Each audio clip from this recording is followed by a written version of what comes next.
Olá, pessoal, sejam todos muito bem-vindos. Eu sou a professora Vanessa, professora de Química, e estamos aqui para um aulão revisional de TP4 do primeiro ano do ensino médio, ok? Bom, então vamos lá. A primeira questão fala o seguinte: o principal componente do suco gástrico é o ácido clorídrico, entre parênteses aí, HCl.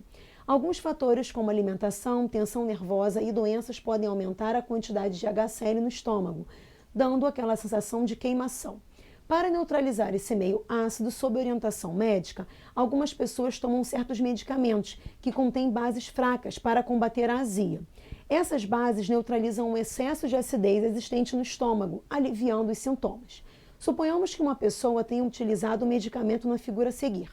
Os produtos formados são: bom, quem nunca passou por aquela azia, a sensação de acidez no estômago e tomou o famoso leite de magnésia Philips.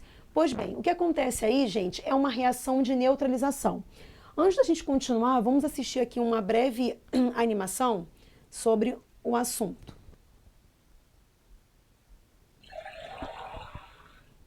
Então, olha só. Aqui nessa animação, nós temos uma base e um ácido, né? Só para relembrar, a base, ela é identificada, são substâncias que liberam íons De maneira geral. geral, e os ácidos são aquelas substâncias que liberam íons H+, também de maneira geral.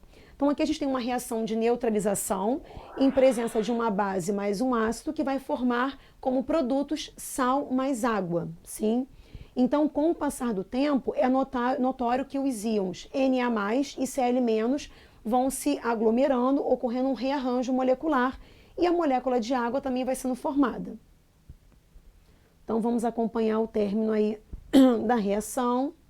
Então, aos poucos, as moléculas de água vão se formando e o meu sal, cloreto de sódio, também vai se formando.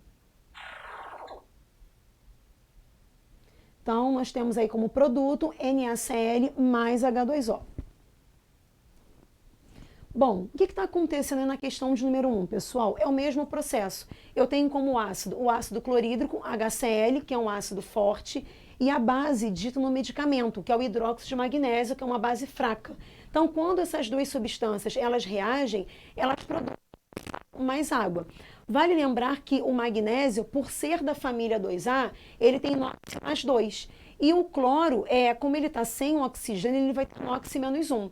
Então, o que vai acontecer aí? O magnésio, que tem NOx mais 2, e o cloro, que tem NOx menos 1. Esses números, né, tanto o 2 quanto o 1, eles vão descer em posições opostas, formando o sal.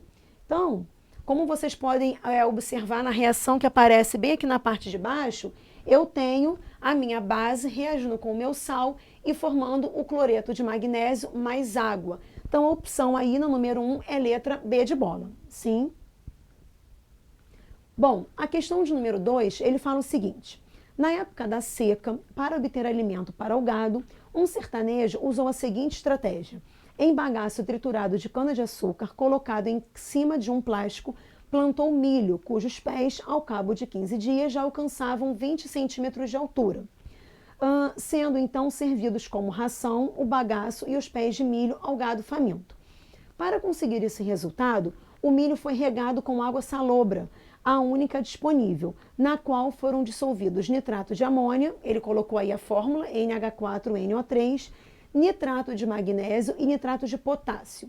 As fórmulas do nitrato de magnésio e do nitrato de potássio são. Então, essa é uma questão clássica de formulação de sais, tá? Eu trouxe aqui para vocês uma tabela pequena com os principais radicais. Então, como vocês podem observar aqui, eu tenho radicais e o final será diferente, tanto para ácidos quanto para bases, né? Não sei se o professor deve ter falado em sala para vocês daquela famosa frase bico de pato formoso periquito, traduzindo. Então, para os meus finais ico de ácidos, eu irei usar o final ato para os sais. E para os meus o meu final oso de ácido, eu irei usar o final ito para sais. Então, sempre quando um ácido ele termina com ico ou oso, ele é um ácido com oxigênio, classificamos como um oxiácido. E sempre quando o meu sal ele termina em ato ou ito, é um sal com oxigênio. Então, aí nós temos uma tabelinha dos principais radicais. Na questão, ele frisa nitrato de magnésio e nitrato de potássio. Vale lembrar que alguns elementos eles vão apresentar NOx fixo. É o caso, por exemplo, da família 1A com NOx mais 1, o caso do potássio, dito na questão. É o caso, por exemplo, do magnésio com NOx mais 2, da família 2A, comentado na questão, entre outros, né? Então, o alumínio tem sempre NOx mais 3, zinco e cádmio tem NOx mais 2, a prata tem NOx mais 1. Bom, se ele fala pra gente nitrato de magnésio, então na hora de eu formular a estrutura, a formulação é sempre no formato diferente. Então primeiro vai vir o meu elemento magnésio, por ser da família 2A tem NOx mais 2, e como a gente pode observar ali na tabela, o nitrato é o NO3 com NOx menos 1. Então eu vou ficar com Mg com NOx mais 2 e NO3 com NOx menos 1. Como que eu faço a minha fórmula? Esses números eles vão descer em posições opostas sem o sinal. Então, o primeiro composto que eu tenho, MgNO3,2. E o segundo composto? Pelo potássio ser da família 1A, ele tem NOx mais 1.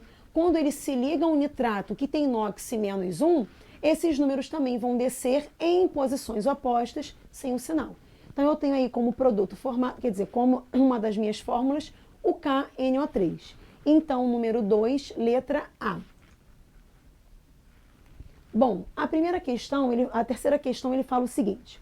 Nos anos de 1990, verificou-se que o rio Potomac, situado no estado norte-americano de Maryland, tinha, em parte de seu curso, águas extremamente ácidas, por receber um efluente de uma mina de carvão desativada, o qual continha ácido sulfúrico. Então, vale lembrar que ácido sulfúrico é um ácido forte, né? Ele é um oxiácido. Por que eu sei que ele é forte? Quando nós temos oxiácidos, a maneira de verificar se ele é forte ou fraco é fazendo uma continha básica. Eu pego o número de oxigênios e diminuo pelo número de hidrogênios ionizáveis. Então, nesse caso, 4 oxigênios menos 2 hidrogênios ionizáveis vai me dar o quê? 2. Quando essa diferença for igual ou maior que 2, ele é um ácido forte. Quando essa diferença for igual a 1, é um ácido moderado. E quando essa diferença for igual a 0, é um ácido fraco. Claro que existem exceções, e nós vamos falar de uma delas mais adiante. Essa água, embora límpida, era desprovida de vida. Alguns quilômetros adiante, instalou-se uma fábrica de papel e celulose, que emprega hidróxido de sódio e carbonato de sódio em seus processos. Então, olha só, eu desaguava em um efluente o ácido sulfúrico. Perto, eu instalei uma fábrica de papel e celulose, que tem como principais substâncias o hidróxido de sódio. Gente, hidróxido de sódio é uma base forte. Por que eu sei que é uma base forte? Porque o meu metal, no caso sódio, ele é da família 1A. Quando o meu metal, que liga a hidroxila, né, ao meu OH, ele é um metal da família 1A ou da família 2A, caracteriza-se como uma base forte. É um tipo de base que vai liberar uma quantidade de íons OH- muito grande. Claro, com exceção de magnésio e berílio, que por mais que sejam da família 2A, são considerados bases fracas. Além disso, eu estou jogando carbonato de sódio, quer dizer, eu tenho ali nessa minha empresa também o carbonato de sódio, que é um sal. Vocês vão ver mais para frente que o carbonato de sódio, né, ele é um sal de caráter básico. Então, peraí, se eu tenho um ácido forte que está sendo jogado ali naquele meu efluente e tenho próximo uma empresa de papel e celulose que tem uma base forte e um sal de base forte, claro que eu vou neutralizar o meu meio. Claro que aquela minha região, aquele meu efluente, ele vai ficar o quê? Menos ácido. Então ele fala o seguinte, em pouco tempo, observou-se que a partir do ponto em que a fábrica lança os seus rejeitos no rio, a vida aquática volta a florescer. Sim, porque eu estou jogando uma substância que vai neutralizar aquele ácido, que vai diminuir a acidez do meu meio. A explicação para o retorno da vida aquática nesse rio é a letra D de dado. Diminuição da acidez das águas do rio pelo efluente da fábrica de papel e celulose. Sim? Bom, a questão de número 4, ele fala o seguinte. Em razão da produção de alimentos em escala cada vez maior, os nutrientes do solo que dão vida às plantas vão se esgotando. Para supri-los, Produtos químicos conhecidos como fertilizantes são incorporados à terra em quantidades crescentes. A incorporação desses produtos químicos traz benefícios e também malefícios, pois, entre outros problemas, pode tornar o solo ácido e impróprio ao meu cultivo. Para a correção da acidez do solo, o procedimento de rotina é a calagem, através da incorporação de um óxido básico. É correto afirmar que esse óxido básico pode ser.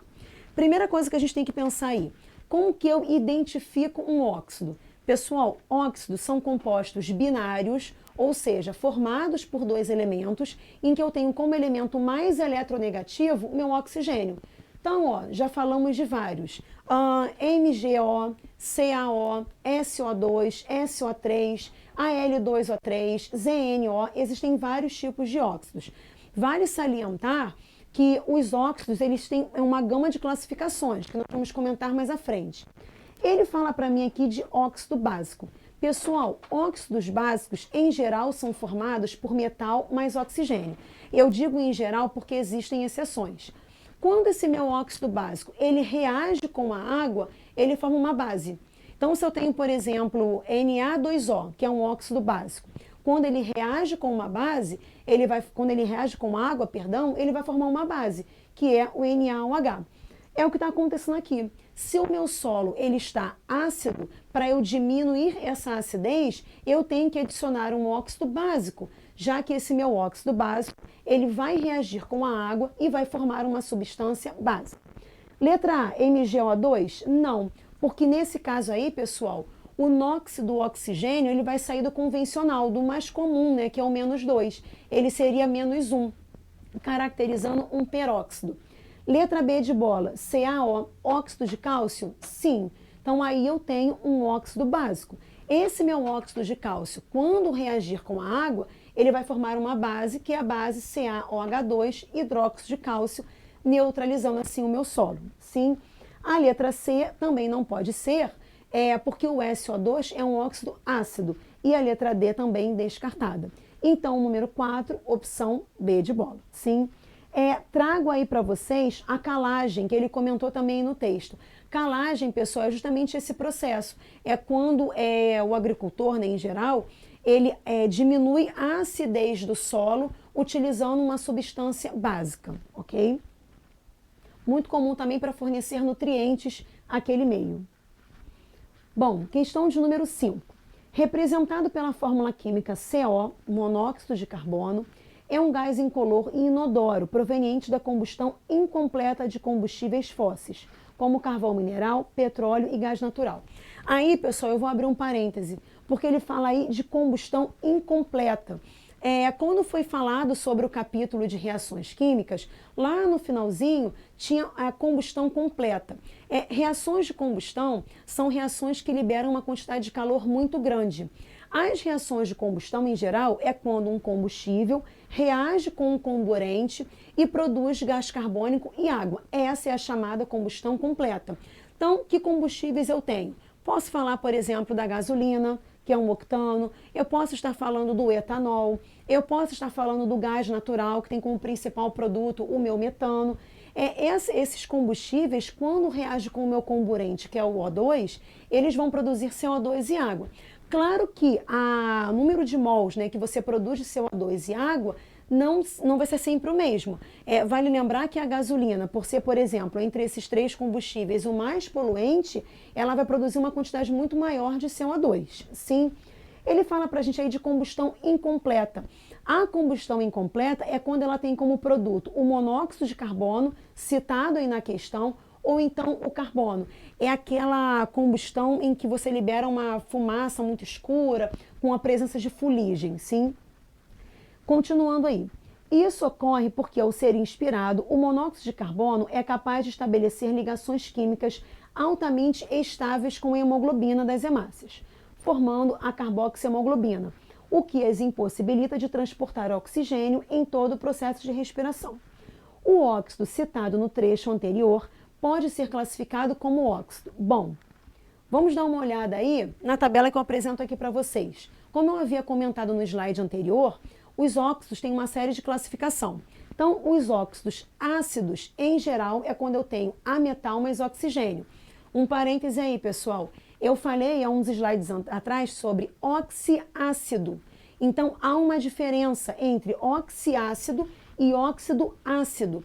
Oxiácido é um ácido com oxigênio. E óxido ácido é quando eu tenho um óxido. No caso, um ametal mais oxigênio. Então, os óxidos ácidos ou anidridos, também pode ter esse nome, eles são óxidos formados por ametal mais oxigênio, em geral, tá? Óxidos básicos, falados no slide anterior, é quando eu tenho, em geral, metal mais oxigênio. Óxidos anfóteros, que vocês também viram lá quando o professor falou sobre teoria de Bronce de Lowry, né? Ele comentou sobre alguns exemplos desses, né? Então, os óxidos anfóteros é quando o meu óxido ele vai se comportar numa reação. Quando ele reage com um ácido, ele produz um sal, e quando ele reage com uma base, ele vai produzir um outro sal. Então, a gente diz que tem um caráter anfótero.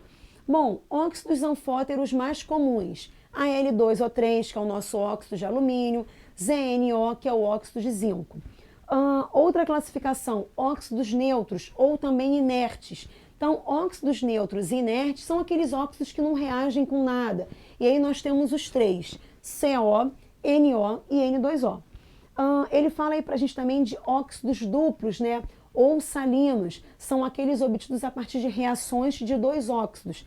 Então, por exemplo, né, em geral, eles vão ter o seguinte formato. Eu tenho 3 átomos de um elemento e 4 átomos de oxigênio. Exemplos, Fe3O4, Pb3O4. Observe que nesses dois exemplos eu tenho 3 átomos de um elemento e 4 átomos no meu oxigênio. Sim? Ele fala aí pra gente de peróxidos, né? Então, peróxidos é quando o oxigênio ele sai do NOx convencional de -2 e ele vai ter NOx -1. Então, peróxidos são compostos formados por 2 átomos de oxigênio, né? E, em geral, vou ter 2 outros elementos nas pontas. O peróxido mais comum é o peróxido de hidrogênio, famosa água oxigenada. E ele fala também de superóxidos. Os superóxidos é quando o oxigênio vai ter NOx -meio. Então, na questão aí, como ele cita o monóxido de carbono, ele é classificado como um óxido neutro. Então, a opção aí do número 5, letra C. Bom, questão de número 6, ele fala o seguinte aí. Os oceanos absorvem aproximadamente 1/3 das emissões de CO2, procedentes das atividades humanas, como a queima de combustíveis fósseis e as queimadas. O CO2 combina-se com a água dos oceanos, provocando uma alteração importante em suas propriedades. Pesquisas com vários organismos marinhos revelam que essa alteração nos oceanos afeta uma série de processos biológicos necessários para o desenvolvimento e a sobrevivência de várias espécies da vida humana. Por que vai acontecer isso, pessoal? CO2, né, o dióxido de carbono ou gás carbônico, ele é um óxido ácido, porque eu tenho um ametal mais oxigênio. Então, assim como os óxidos básicos, quando reagem com a água, formam base, o óxido ácido, quando reage com água, ele forma um ácido. Vamos dar uma olhadinha na reação que segue? Então, observem aí. CO2 reagindo com água, formando um ácido, H2CO3. Como que eu formei esse meu ácido? Se é um ácido, em geral, vai iniciar por hidrogênio. Então, do lado dos reagentes, eu tenho 2 hidrogênios, lado dos produtos, a mesma coisa, H2. O meu elemento diferenciador, nesse caso aí, é um ametal, carbono, e 2 mais 1, 3 oxigênios do lado dos reagentes, então 3 oxigênios do lado dos produtos. Então, esse é o meu ácido. Eu comentei com vocês aí, em alguns slides anteriores, sobre a força dos ácidos. E havia falado que quando a diferença do número de oxigênios menos o número de hidrogênios ionizáveis fosse igual a 1, ele seria classificado como um ácido moderado. E eu pensaria a mesma coisa para o ácido carbônico, que é o H2CO3, mas na verdade não. Ele é uma exceção à regra. Em química orgânica temos muitas exceções. Então, o ácido orgânico, por mais que a diferença do número de oxigênios menos o número de hidrogênios seja 1, ele é um ácido fraco. Sim, o grau de ionização aí ele é muito pequeno. Então ele é um tipo de ácido que ele libera uma quantidade pouca de íons H+, mas mesmo assim ele vai contribuir para a acidez do meio. Então, a número 6, ele fala o seguinte para finalizar. A alteração a que se refere o texto diz respeito ao aumento, letra A, da acidez das águas dos oceanos. Sim? Bom, a questão de número 7, ele fala o seguinte. Com relação aos efeitos sobre o ecossistema, pode-se afirmar que, letra A, as chuvas ácidas poderiam causar a diminuição do pH da água de um lago, o que acarretaria a morte de algumas espécies, rompendo a cadeia alimentar. Sim, pessoal, a chuva ácida, como o nome mesmo já diz, ela vai trazer uma acidez para o meu meio. Então, isso é muito comum em regiões com uma concentração industrial muito grande. Então, o excesso de poluentes que atinge o ambiente entra em contato com o vapor d'água e produz ácidos. Então, olha só, eu tenho CO2, SO2, SO3, são exemplos de poluentes que podem contribuir para a acidez da minha chuva. Vale lembrar que a chuva normal, ela tem um pH em torno de 5,6, 5,7. A chuva ácida, ela tem um pH menor do que isso. Então, quando ele fala ali, ó, causa diminuição do pH da água, sim. E pode acarretar a morte de algumas espécies? Sim. Por quê? Se aquele meio ele não está propício para que a espécie possa se reproduzir, é claro que algumas vão morrer, consequentemente você vai ter um rompimento aí da cadeia alimentar. Então, a primeira proposição, verdadeira. Número 2. As chuvas ácidas poderiam provocar acidificação do solo, o que prejudicaria o crescimento de alguns vegetais? Sim. Mais uma vez, eu volto ao que foi comentado no início. Quando o solo está muito ácido, algumas substâncias não conseguem, alguns vegetais, né, de maneira geral, eles não conseguem se desenvolver naquele ambiente. Então, muitas das vezes, o agricultor ele precisa colocar uma substância básica para neutralizar o meio. Então, a proposição 2, verdadeira.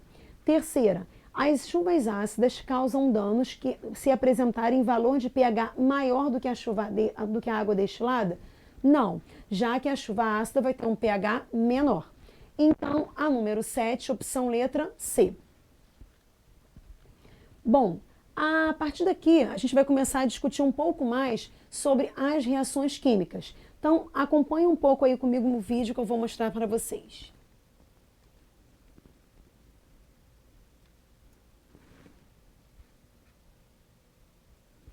Então, olha só, nós vamos comentar sobre 4 tipos de reações. Então, nós vamos ter as reações de síntese ou adição, dupla troca, simples troca e reação de decomposição.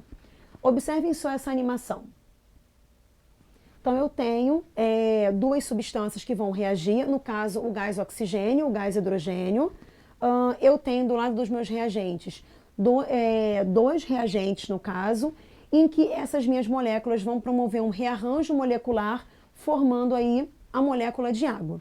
Então, como é que eu identifico que é uma reação de síntese ou adição? As reações de síntese ou adição, elas vão acontecer quando eu tenho, em geral, né, 2 ou mais reagentes e eu produzo um único produto. Sim, então nós chamamos de reações de síntese ou adição. Então, observe aí no final que eu tenho formação de um único produto, que é a molécula de água. Claro que a quantidade ela vai aumentar porque vai ser proporcional ao meu balanceamento.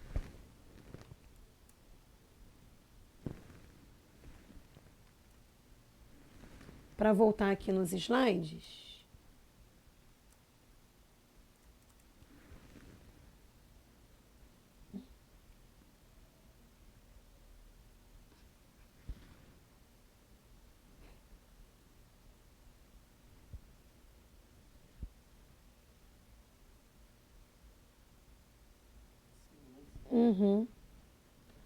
Bom, então olha só, aqui nós temos, pessoal, o nosso segundo tipo de reação aí. O que acontece aí? Eu tenho uma substância simples, que é o cobre, reagindo com o nitrato de prata, formando uma outra substância composta e uma outra substância simples.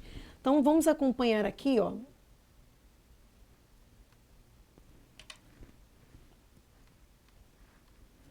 A outra animação.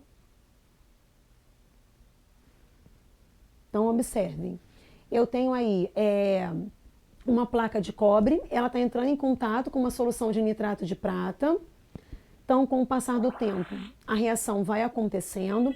Vale lembrar que as reações de simples troca ou deslocamento, elas ocorrem quando uma substância simples reage com uma substância composta, produzindo uma nova substância composta e uma nova substância simples. Então, observe que aos poucos, né, o meu íon prata vai se deslocando, por isso que a gente chama de reação de deslocamento, e o cobre vai se aproximando do meu radical nitrato e vai formando um novo sal. Sim, então aos poucos a reação vai se processando. Vale lembrar que para que a reação de simples troca aconteça, eu preciso levar em consideração a reatividade dos meus metais. Assim como se fosse uma reação com ametais, eu deveria levar em consideração também a reatividade dos meus ametais, sim? Então a reação aos poucos ela vai finalizando, os meus átomos vão se rearranjando e eu vou formando os meus produtos. Então, como a gente pode observar ali, eu tenho como produtos formados o nitrato de cobre e a prata.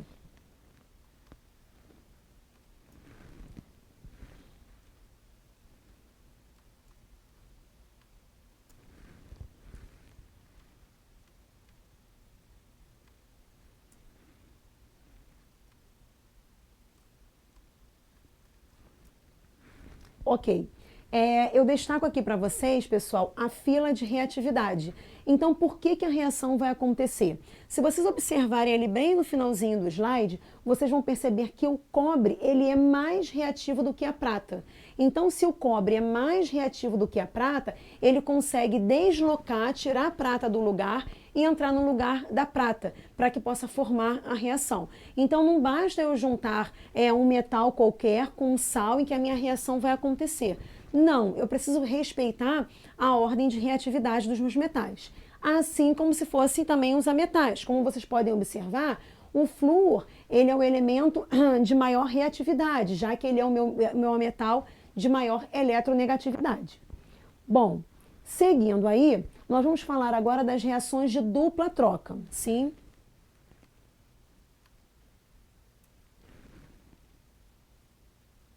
Bom, nas reações de dupla troca, nós vamos ter reagentes compostos produzindo substâncias compostas, tá?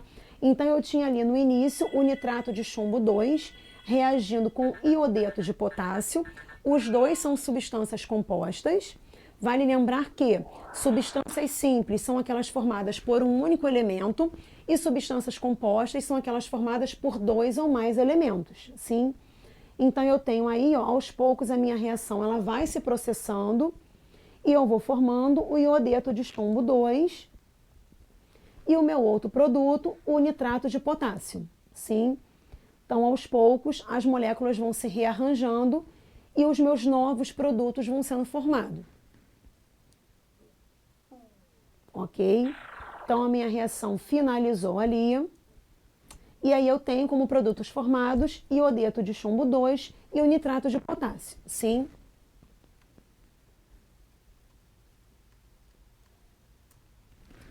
Bom, essa nossa última reação é a reação de decomposição ou análise. Quando a gente fala de reação de decomposição, é como se eu estivesse decompondo o meu material, sim? Então, observem também essa nossa próxima animação. Então, olha só o que está acontecendo aqui. Eu tenho o bicarbonato de cobre 2, então eu estou promovendo um aquecimento. Vale lembrar que algumas reações de decomposição, elas vão acontecer em temperaturas um pouco mais elevadas. Nas reações de decomposição também, ó, aos poucos, a molécula de água e de CO2 ela vai sendo liberada juntamente com o meu outro óxido, que é o óxido de cobre. As reações de decomposição, eu consigo identificá-las porque eu tenho um único reagente e passo a produzir dois ou mais produtos, sim. Aí, no caso, nesse tipo aí, eu vou ter a produção de 3 substâncias. Então, aos poucos, ó, a molécula de água, CO2, vai sendo liberada juntamente com o meu outro produto. Então, ó, o aquecimento foi cessado e ali eu tenho 3 produtos formados, sim?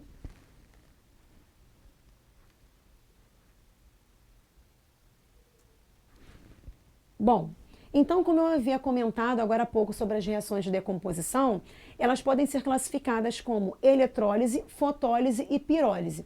Pois bem, qual é a diferença? A eletrólise é o tipo de decomposição em que é necessária a presença de corrente elétrica, sim? O processo de eletrólise ele é muito comum na formação de algumas substâncias gasosas, como ele mostra aí pra gente, como é o caso de H2, O2, Cl2, enfim, e também de metais, magnésio, sódio. Então, por eletrólise, eu consigo formar tanto substâncias gasosas, quanto também, por exemplo, metais. E eu identifico pelo meu símbolo Izinho, né, mostrando que é a presença de uma corrente elétrica. O meu segundo tipo de reação de decomposição, a gente chama de fotólise, porque é o tipo de decomposição que vai acontecer em presença de luz. Eu posso ter a palavra luz escrita, ou o símbolozinho também de lambda. E o meu terceiro tipo aí, pirólise, né? São reações, como nós vimos anteriormente, que acontecem em temperaturas um pouco mais elevadas. Bom, pessoal, observem a questão de número 8. Ele fala o seguinte: as alterações da matéria podem ser divididas em transformações físicas e transformações químicas. As transformações físicas são aquelas em que a matéria não altera suas propriedades moleculares, como, por exemplo, evaporação da água. Gente, quando a gente estende uma roupa no varal, ali eu tenho uma transformação física, está ocorrendo apenas uma mudança de estado físico. A roupa sai do estado líquido, né, ela está úmida, né, ou às vezes molhada, dependendo da situação, e ela vai para o estado gasoso. As transformações químicas são aquelas que promovem alterações de substâncias, como, por exemplo, a queima de madeira. Há uma reação química no meio. Essas transformações são chamadas de reações químicas, que, de maneira geral, são classificadas em 4 tipos principais: análise ou decomposição, síntese, dupla troca e simples troca.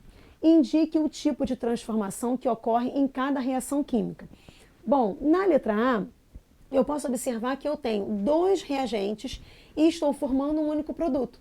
Então, desculpa. Se eu tenho 2 reagentes e gero um único produto, a gente classifica como uma reação de síntese ou adição, como se eu estivesse somando os meus reagentes. Letra B, eu tenho um reagente, é o contrário, né? E estou produzindo 2 ou mais produtos. Eu estou decompondo o meu reagente. Então, temos aí uma reação de decomposição. Na letra C, eu tenho uma substância simples, que é o zinco, reagindo com uma substância composta, que é o ácido clorídrico, produzo uma nova composta e uma nova simples. Então, uma reação de simples troca ou deslocamento.